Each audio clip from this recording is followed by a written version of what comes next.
X minus 2y minus 10 equals to 0 এবং 2x plus y minus 3 equals to 0 রেখাদ্বয়ের ঢাল দ্বয়ের গুণফল বের করতে হবে আমাদের। এখন একটা রেখা থেকে ঢাল কিভাবে বের করা যায়? আমরা জানি y is equal two mx plus c হলে এই রেখার ঢাল কত? এই রেখার ঢাল হচ্ছে এই যে m, x এর সাথে যেটা থাকে সেটাই হচ্ছে ঢাল। এখন আমরা চেষ্টা করব এই দুটা রেখাকে এইভাবে কনভার্ট করতে। প্রথমে কি আছে আমাদের?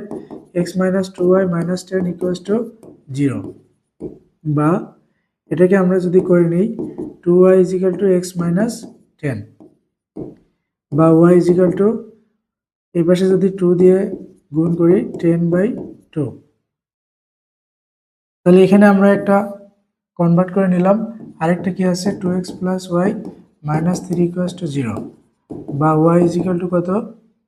y equals to minus 2x plus 3। তাহলে দেখো এখানে x এর সাথে যেটা আছে এটাই হচ্ছে এটার ঢাল, x এর সাথে কি আছে? হাফ আছে। আর এখানে x এর সাথে যেটা আছে এটাই হচ্ছে এটার ঢাল, x এর সাথে কি আছে? মাইনাস 2 আছে। এখন বলছে এই ঢাল দ্বয়ের গুণফল, তাহলে m1 m2 যদি গুণ করি হাফ ইন্টু মাইনাস 2, 2 কাটলে কত হয়? -1 থাকে। অ্যান্সার হবে এটাই।